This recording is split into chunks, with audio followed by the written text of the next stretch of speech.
Greetings, this is Chris over at SkyTech Enterprise Solutions. In today's video, we take a look at a functionality that we want to add to our Canvas Power App, which is using a it's using a set of SharePoint lists as backends or databases here. So let's get into it. Essentially, as we build these, interfaces, we always need to keep in mind the user experience, right? Or what some people prefer to call UX. So what we're going to end up doing here is that as the user is clicking through these screens and um, doing things within the app, adding users, removing users, editing users, what have you, adding new issue types, submitting information, and so on and so forth. We want to have uh, a very user-friendly experience. Like we basically want to give them a very nice, luxurious, right, experience. And of course, PowerApps comes with all this functionality that allows you to do that. One of the popular features that I've seen so far is notifying a user when they actually complete a task, right, or an activity. So it's just like on a web browser or on a web page using HTML. If you go in, you submit a form, you get a nice little thank you message. If there's an error message, you get a warning, right? You get an error message. If you miss something, you get a warning. If you didn't fill a form out completely, you get a message, stuff like that, right? So we want to implement that within this Canvas app, right? So as you know, we're adding issue types to this gallery over here. And we basically want to do a nice little notification, right? When you actually add, right? When you're able to successfully add a new record here. We can do this in several different ways. It's all up to the developer and what you choose to implement. So I'm going to come in here and on the OnSelect property of this add issue button, I'm going to provide the code that will allow us to display a friendly message to a user, right? And so that code is notify. And here I'll put in the text that I want. Okay. So I'll say a new issue type has been added. All right. And I'll go ahead and close this bracket here.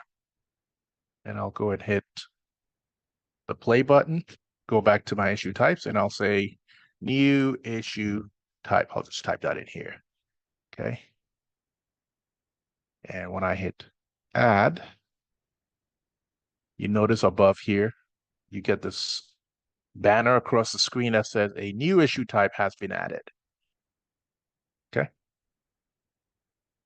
Now, we're going to go a little further and add a notification type, right?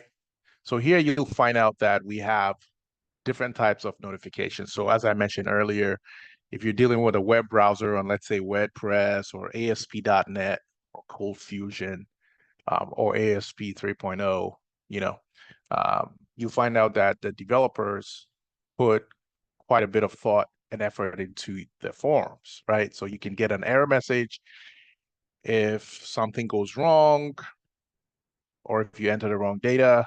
You also can get a pop-up of sorts that gives you information. You can also be told or notified that your action was successful. and you can also get a warning, right? In this case, we want to, I think this will be a successful submission, right? Information will probably be used in a slightly different context, but here we're going to select success, right? So you basically successfully submitted a new issue type, okay? So we'll click around a bit, come back, manage issue types, and here you'll say issue type number 100, right? And so now I go to add it. It appears here, and I get a nice little banner here in green with a nice little success graphic, right? It's a round circle with a swoosh in it that basically says a new issue type has been added. Now, we'll be more elaborate and actually capture the name of this issue type, right? It'll be nice to have it in there as opposed to saying a new issue type has been added. It should be something like issue type 100 has been added, right? And so on and so forth. Same way, if we go in here, we delete an issue type, we want to have some kind of a pop-up or a message, right? So, I mean, I can copy this code or we can go type it. Either way, you know, it doesn't matter. But if I were to go here to my delete icon, okay, padding is so heavy, right? Look at that. So we need to reduce the padding here and put it down to like maybe 5 on each side. Now this thing can breathe. Actually, I'll just add it to 2. So now we have very little padding and it's, it's visible. You can actually see it. Same deal over here. We'll change the padding to 2. So 2 top, 2 on the bottom, left and right. 2 points. Okay, so this looks much better. Anyway, there's a lot of UI work we need to do, but we're basically laying the infrastructure or the framework, right? So this can actually go a little higher. Okay. And again, we'll be refining this app. For now, we just want to lay down the foundation, the infrastructure, the base, right? We're laying down the structure of our app. All right, let's go back to our delete button. Again, we'll find our OnSelect action, right? So here we're removing that record, this item that you clicked on from this data source that is basically displayed in our gallery. But once you do that, once you delete an item, we want to notify the user and basically say something like an issue type has been, I think deleted sounds a little rough, right? So we'll just say has been removed, right? Again, we want to choose a notification type.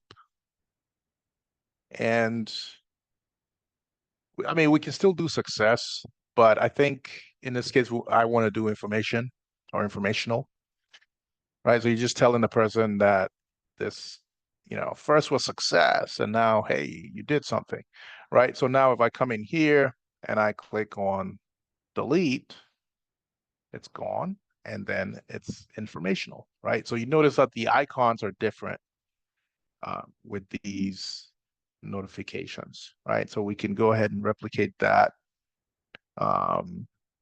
over at manage manage users, right? Same deal. So let's go ahead and do that. So for now, what I'm going to do is simply copy this code, okay? And we'll basically modify the code as we go. So now we're going to manage users. And once we add a user, we want to notify and basically display code that says a new user has been added. Success, right? And then when a user is deleted, we want to say a new, well, not new. A user has been removed. And notification, we want to say informational. Okay. So we'll be basically implementing this notification technique on our submit form as well. But the submit form is going to be, we'll spend a lot of time on it because there's so many different things that are happening on that submit form. The requirements are pretty detailed. Again, um, we need to have the ability to view a case, right? Which is basically the same form, right? We'll be using the same form for submit as the same form for viewing a case. So we'll spend a lot of time on that screen, but for now, we're going to go back and manage users this time. I want to delete Elvis Presley here. Once you do that, you get notified that a user has been removed. I want to go back and add Elvis Presley here. Once I add him, it appears again. You get notified that a new user has been added. So that's our video for today, really short and straight to the point. And we'll be adding more enhancements to this Power App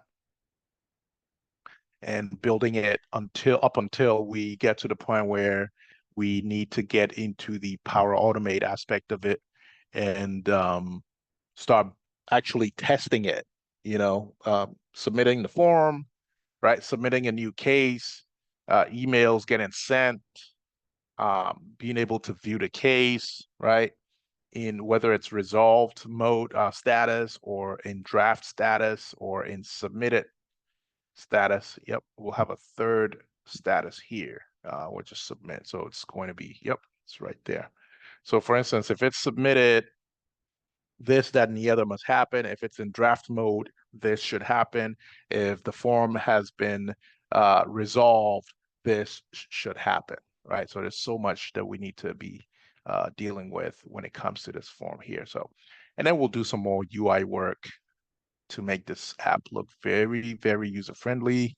We want our HR team to just enjoy using this app, and then we'll keep increasing our version releases as we go, and all the way up until UAT, we release this app to the HR team, which is basically our client in this case, for testing, and then eventually we release this app into production. All right, I will see you in the next video.